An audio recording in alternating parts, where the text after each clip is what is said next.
안녕하십니까. 코로나19 통합뉴스룸 5시 뉴스입니다. 민주당의 유력 주자인 이재명 경기지사가 대선 출마를 공식 선언했습니다. 공정과 성장을 내세워 지킬 약속만 하고 한 번 한 약속은 반드시 지키겠다고 밝혔습니다. 한편 야권에서는 황교안 전 미래통합당 대표가 대선 출마를 밝혔습니다. 노태영 기자가 보도합니다. 이재명 경기지사는 영상을 통한 비대면 방식으로 대선 출마를 공식 선언했습니다. 위기의 대한민국, 지금은 이재명. 새로운 대한민국, 이재명은 합니다. 대한민국 국민의 삶이 위기를 맞고 있다면서 불공정과 양극화를 위기의 원인으로 꼽았습니다. 해결책으로는 공정성을 확보해 희망과 성장이 가능하게 하겠다고 밝혔습니다. 규칙을 지켜도 손해가 없고 억울한 사람도 억울한 지역도 없는 나라.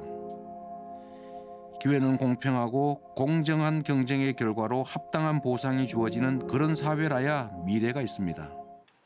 또 강력한 경제 부흥 정책으로 공정 성장의 길을 만들고 기본소득을 도입해 보편 복지 국가의 토대를 만들겠다고 약속했습니다. 한 번 한 약속은 반드시 지키겠다고도 강조했습니다. 이 지사를 포함해 민주당 후보 9명은 오늘 오전 한자리에 모여 공명선거를 다짐했습니다.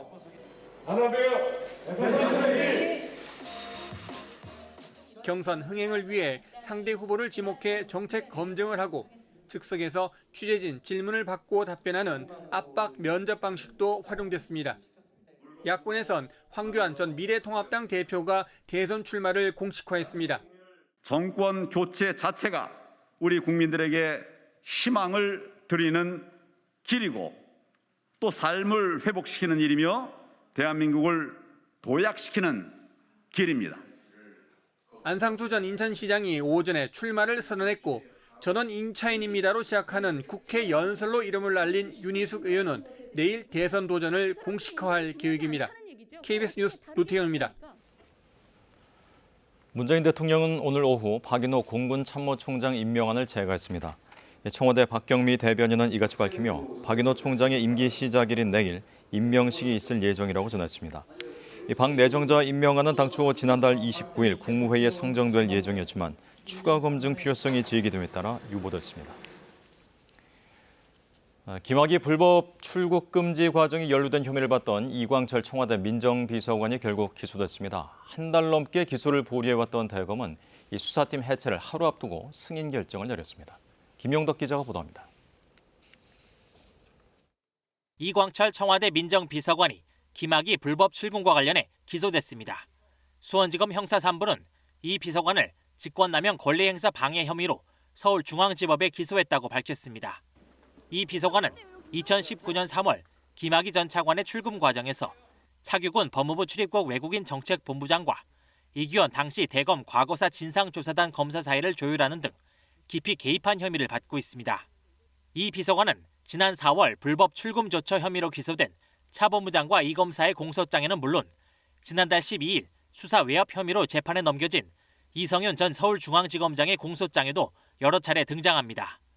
앞서 수사팀은 5월 12일 기소 방침을 대검에 보고했습니다. 그러나 결정은 계속 보류됐고 중간 간부 인사가 발표된 지난달 24일 재차 기소 의견을 냈습니다. 결국 대검 승인을 받아 오늘 기소한 건데 팀장인 이정섭 부장검사 등이 내일 전보되는 만큼 사실상 수사팀 해체를 하루 앞두고 기소가 이뤄진 겁니다. 이 비서관은 2019년 6월 수원지검 안양지청이 이 검사에 대한 수사에 나서자 당시 조국 민정수석에게 이 검사가 곧 유학 갈 예정인데 수사받지 않고 출국하도록 얘기해달라고 부탁하는 등 외압을 행사한 혐의로도 조사를 받았는데 검찰은 이 혐의에 대한 기소 여부는 추후 검토할 방침입니다. KBS 뉴스 김용덕입니다.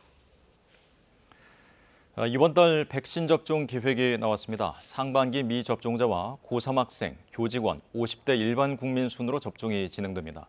한편 아스트라제네카 백신 접종 권고 연령은 기존 30살 이상에서 50살 이상으로 상향 조정됐습니다.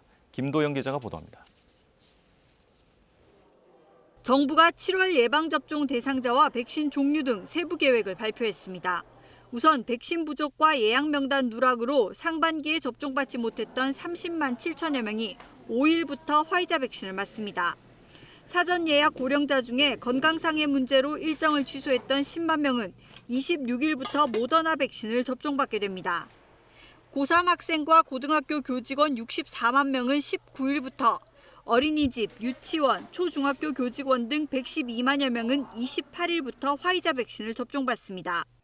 50대 일반인의 경우 모더나 백신을 맞을 예정입니다. 50대 후반은 26일부터, 50대 초반은 다음 달 9일부터 접종이 시작됩니다. 정부는 희귀 혈전증으로 사망을 유발한 아스트라제네카 백신에 대해 접종 권고 연령을 기존의 30살 이상에서 50살 이상으로 상향 조정했습니다. 이에 따라 1차 접종을 아스트라제네카로 받은 만 39만 명 가운데 50살 미만은 화이자 백신으로 2차 접종을 받게 됩니다. 50살 이상은 2차 접종 때도 동일하게 아스트라제네카 백신을 맞을 예정입니다. 오늘 신규 확진자는 762명입니다. 확진자의 85% 이상이 수도권에서 나왔습니다. 확산세가 커짐에 따라 수도권 지역의 새 거리 두기는 일주일 뒤로 미뤄졌습니다. 수도권은 5인 이상 모임이 계속 금지되고 식당과 카페 등 다중이용시설은 10시까지만 운영할 수 있습니다. 수도권을 제외한 전국에서는 거리 두기 1단계가 적용됩니다. 다중이용시설 영업에 제한이 없고 사적 모임이 가능한 인원도 8명으로 늘었습니다. 야외 마스크 미착용과 사적 모임 인원 제한 예외 등 백신 접종자에 대한 혜택은 전국 모두 동일하게 적용됩니다. KBS 뉴스 김도영입니다. 오늘부터 해외에서 백신을 접종한 사람도 격리 면제서가 발급됩니다. 이 면제 대상자를 태운 비행기가 속속 인천공항으로 들어오고 있는데요. 인천국제공항에 나가 있는 취재기자 연결합니다. 김민혁 기자, 격리 면제자들이 지금 들어오고 있습니까? 네, 저는 인천국제공항 제1터미널에 나와 있습니다. 저 오늘부터 해외에서 백신을 접종했더라도 격리 면제서가 발급이 되게 되는데요. 조금 전이었죠. 오후 3시쯤 미국 샌프란시스코를 출발한 항공기가 이곳 인천국제공항으로 들어왔습니다. 종대본에 따르면 이 항공기가 미국의 대상자들이 탈 수 있었던 첫 항공편에 해당된다고 합니다. 이 안에 우리 국민 20여 명 정도가 타고 있었다고 하는데 정확히 이 중에서 몇 명이 격리 면제 대상자인지는 아직 확인되지는 않았습니다. 해당 입국자들이 입국 과정에서 격리 면제 서류를 제출하면서 집계가 이뤄질 전망입니다. 수요가 제일 많았던 곳이 미국이라고 합니다. 유학생이나 조재원들이 많기 때문인데 이 격리 면제서를 발급을 좀 빨리 해달라 이런 요청이 쇄도했다고 합니다.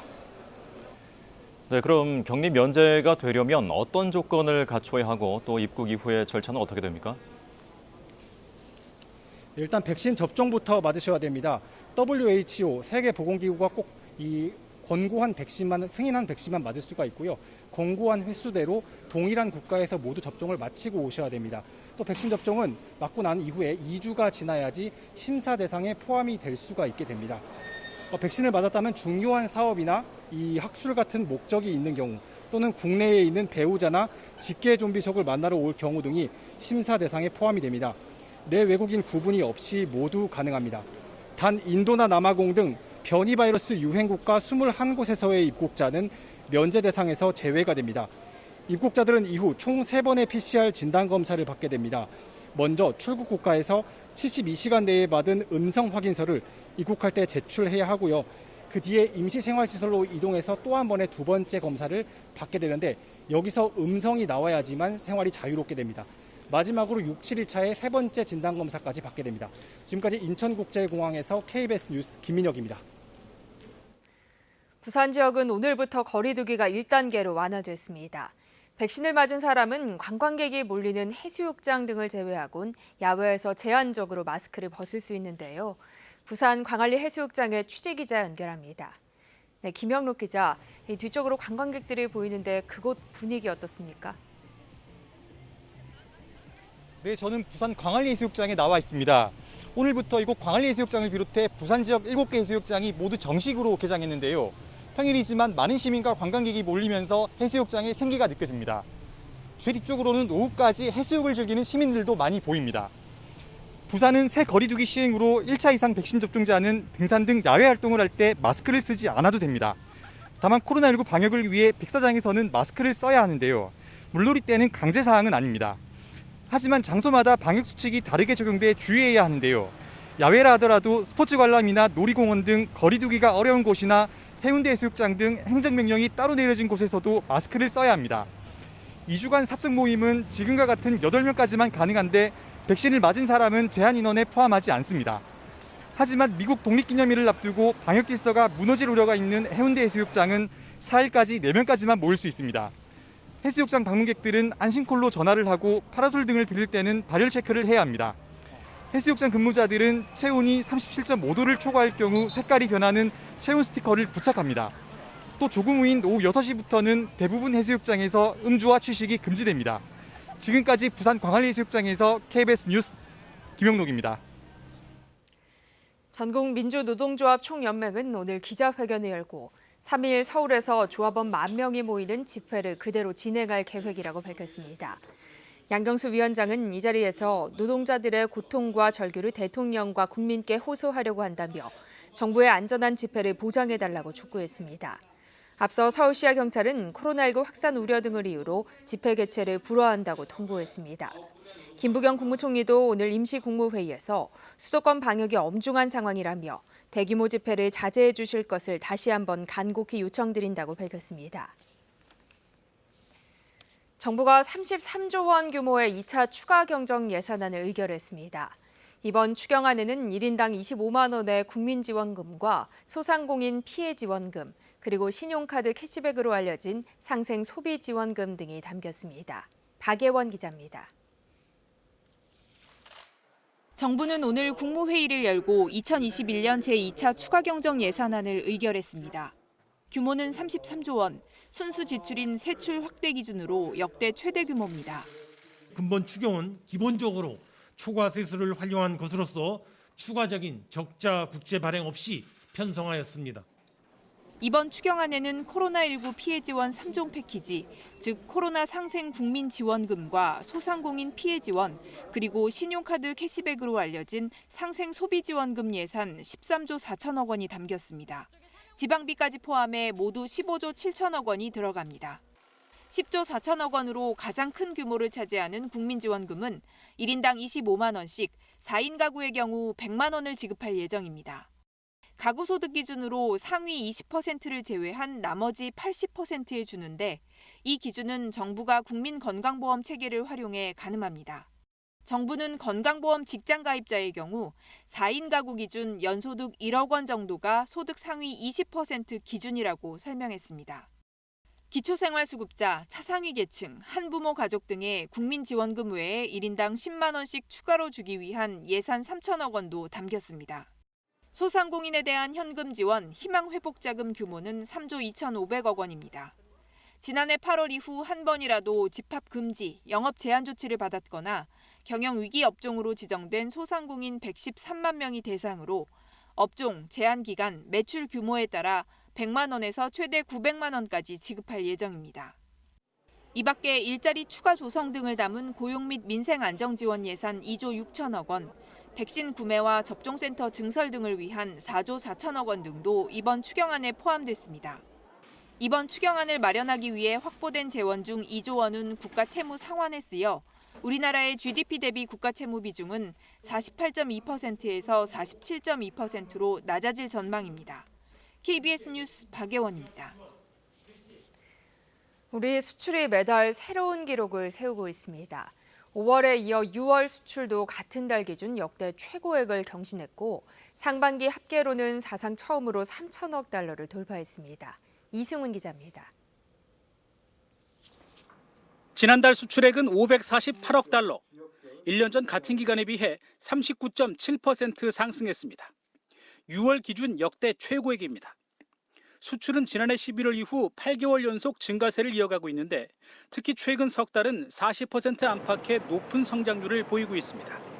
덕분에 올 1월에서 6월까지 상반기 수출액은 3,032억 달러로 사상 처음 3천억 달러를 돌파했습니다. 품목별로도 고른 성장세입니다. 15대 주력 품목의 수출이 모두 상승했는데 특히 반도체는 2달 연속 100억 달러를 돌파했고 일반 기계와 석유화학 제품도 6월 기준 역대 최고액을 경신했습니다. 자동차는 6개월 연속 2자릿수 증가율을 보였고 2차 전지 같은 IT 품목도 꾸준한 상승세를 이어가고 있습니다. 지역별로도 9개 주요 시장의 수출이 모두 증가했습니다.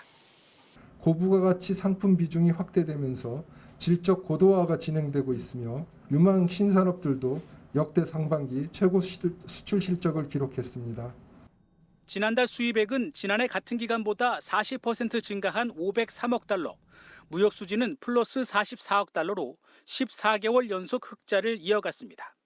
정부는 주요 교역국의 경기 회복과 신산업 분야의 수요 확대 등으로 어떤 글로벌 위기 때보다 빠르게 수출이 반등에 성공했다고 평가했습니다. 다만 부품 공급의 차질이나 원자재 가격 상승, 물류 비용의 증가 등은 하반기 수출의 위험 요인으로 남아 있습니다. KBS 뉴스 이승훈입니다. 올해 5월 20대 이하의 아파트 매수 비중이 관련 통계 집계 이후 최고치를 기록했습니다. 한국부동산원의 통계를 보면 지난 5월 서울 아파트 매수 건수는 5,090건으로 이 가운데 20대 이하의 비중은 5.4%로 2019년 관련 통계 집계 이후 가장 높은 수치를 나타냈습니다. 자치구별로는 종로구가 가장 높고 노원구, 도봉구 등의 순이었습니다. 20대 이하 아파트 매수 비중은 강남권 3구에서도 지난 5월 5.8%로 역대 최고치였습니다. 중국의 권력을 실질적으로 장악하고 있는 공산당이 창당 100주년을 맞아서 대규모 기념식을 열었습니다. 시진핑 주석은 지난 100년 집권을 정당화한 뒤 중화민족의 위대한 부흥이라는 중국의 꿈을 반드시 이루겠다고 말했습니다. 베이징에서 조성원 특파원입니다. 천안문 상공에 헬기 부대가 숫자 100을 그립니다. 공산당 100주년을 상징합니다. 전투기가 오늘 7월 1일을 뜻하는 7과 1 모양으로 날아갑니다. 공산당 총서기를 겸하는 시진핑 국가주석과 후진타오 전 주석 등 전현직 중국 지도부가 천안문 망루에 올랐습니다. 시 주석은 중국 공산당이 지난 100년 절대 빈곤을 해결하는 등 많은 성과를 거뒀다고 자평하며 이른바 중국 특색 사회주의를 정당화했습니다. 只有社会主义才能救中国只有中国特色社会主义才能发展中国 외국 세력이 괴롭히는 일을 중국인들은 용납하지 않을 것이라며 중화민족의 부흥과 함께 타이완과의 통일도 강조했습니다. 中华民族伟大复兴的中国梦一定能够实现 시진핑 주석이 이번 창당 100주년을 계기로 공산당 집권의 정당성을 강조하며 장기 집권을 모색할 것이란 관측이 우세합니다. 오늘 행사를 앞두고 중국 정부는 베이징 일대 코로나19 방역과 사회적 통제의 고삐를 쥐어왔습니다. 북한은 오늘 김정은 노동당 총비서 명의의 축전에서 국제사회의 대중 압박을 비난한 뒤 북한과 중국의 친선을 새로운 전략적 높이로 발전시키자고 말했습니다. 중국의 권력은 실질적으로 공산당에 집중돼 있습니다. 9,500만 중국 공산당원은 정부와 사회조직을 장악하고 민간 기업에까지 영향력을 확대하고 있습니다. 베이징에서 KBS 뉴스 조성원입니다. 미국 서부 지역에 기록적인 폭염과 산불이 잇따르고 있습니다. 조 바이든 미국 대통령은 해당 지역 주지사들과 대책회의를 열고 기후 변화로 상황이 악화되고 있다며 대책을 주문했습니다. 이영현 특파원입니다. 현지 시간 6월 28일 미 캘리포니아주 북부 시스키유 카운티에서 발생한 라바 산불은 현재 5.3제곱킬로미터를 태우고 계속 번지고 있습니다. 현재까지 불길 차단율은 19%에 불과합니다. Communities of Lake Shastina have been evacuated, and then the scattering of ranches and homes out to the east of Lake Shastina are also under mandatory evacuations. 라바 산불 말고도 미 서부 지역에선 현재 12개 주에서 46건의 크고 작은 산불이 발생해 2,700여 제곱킬로미터가 불타고 있습니다. 또 현지 시간 6월 27일부터 캐나다 서부와 북미 지역에 100년 만에 기록적인 폭염이 이어지면서 사망자가 속출하고 있습니다. 캐나다의 브리티시 컬럼비아주에선 현지 시간 6월 29일 기온이 섭씨 49도를 넘기는 등 캐나다 서부 지역에서만 최소 69명이 폭염으로 사망한 것으로 집계됐습니다. 또 미국 서부 워싱턴주에서도 노인들이 더위에 숨지는 등 피해가 속출했습니다. In Washington state, for example, already 3 deaths reported, but about 1,400 people taken to the hospital with heat-related illnesses. 가뭄 또한 계속되면서 미 서부 9개 주의 55.8%는 극심한 가뭄, 26.7%는 최고 단계의 이례적 가뭄 상태가 이어지고 있습니다. 미 서부 지역의 극심한 가뭄과 폭염에 이어 산불까지 번지자 조 바이든 대통령은 캘리포니아, 워싱턴, 오리건 등 서부 지역 주지사들과 화상회의를 열고 기후 변화 상황에 대한 우려를 표명했습니다. Climate change is driving the dangerous confluence of extreme heat and prolonged drought. We're seeing wildfires of greater intensity that move with more speed. 미 국립기상청은 서부 지역 폭염이 이번 주까지 계속될 것이라며 체온 관리와 함께 야외 활동 자제를 당부하고 있습니다. 로스앤젤레스에서 KBS 뉴스 이영현입니다. 경찰이 수산업자로부터 금품을 받은 의혹을 받고 있는 포항 남부경찰서 A 총경을 청탁금지법 위반 혐의로 입건하고 대기 발령 조치했습니다. 앞서 경찰은 같은 혐의 등으로 서울 남부지검 소속 부장검사와 이동훈 전 조선일보 논설위원, 종편 채널 앵커 출신 기자 등을 입건했습니다. 경찰은 사기 공갈 혐의로 지난 4월 구속된 수산업자 김모 씨를 조사하는 과정에서 김 씨가 이들에게 금품을 제공한 것으로 의심되는 정황을 포착했습니다. 지난해 8월 집중호우 당시 합천댐과 남강댐 하류 지역들이 농경지와 주택이 침수되는 피해를 입었는데요. 원인 조사 결과 미숙한 댐 운영과 계획 방류량을 훨씬 뛰어넘는 방류가 수해 원인으로 지목됐습니다. 박상현 기자입니다. 집중호우가 내린 지난해 8월 합천댐과 남강댐 하류 지역 농경지와 주택들이 물에 잠겼습니다. 주민들은 그동안 댐의 갑작스런 방류가 침수를 불렀다며 명확한 원인 조사를 요구해왔습니다. 피해조사위원회도 미숙한 댐 운영을 원인의 하나로 지목했습니다. 규정 위반은 아니지만 최근 2년 평균 저수위가 직전 9년보다 남강댐은 1.6m, 합천댐은 18m나 높았는데도 사전 방류가 없었던 겁니다. 특히 남강댐 하류의 경우 초당 3,250톤인 계획 방류량을 훨씬 뛰어넘은 5,300톤 방류가 직접적인 수해 원인으로 지목됐습니다. 홍수 피해 직접적인 원인 혹은 이것 홍수 피해를 방어할 수 있는 의무를 가지고 있는 기관들로서 이 부분들에 대해서 책임을 좀 다해야 된다는 부분이 중요할 것 같고요.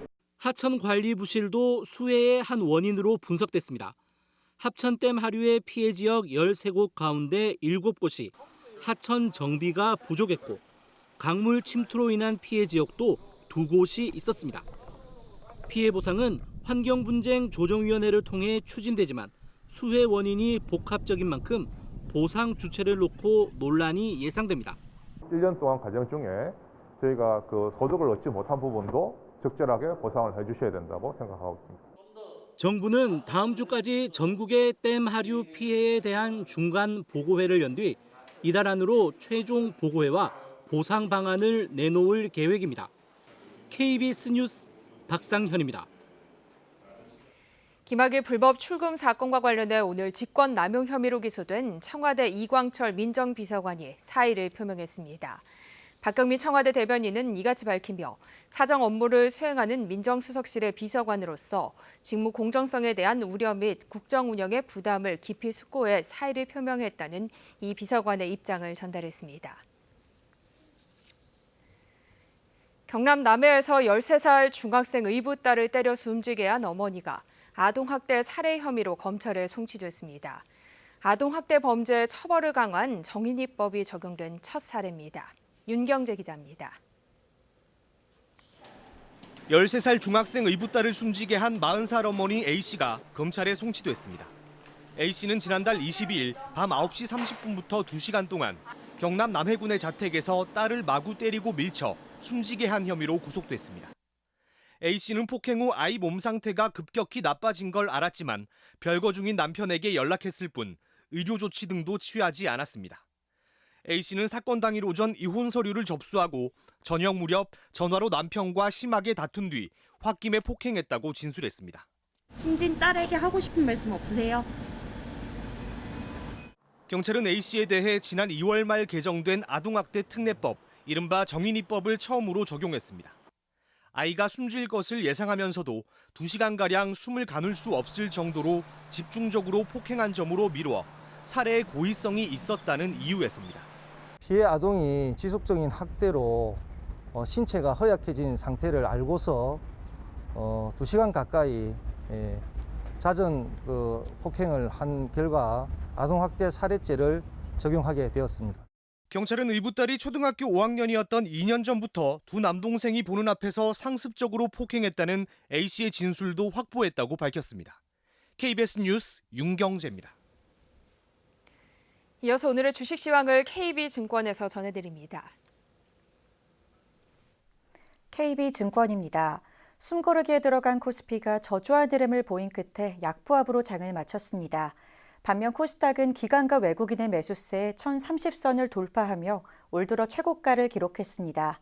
오늘 코스피는 14.62포인트 하락한 3282.06에 코스닥은 5.68포인트 오른 1035.64에 마감됐습니다.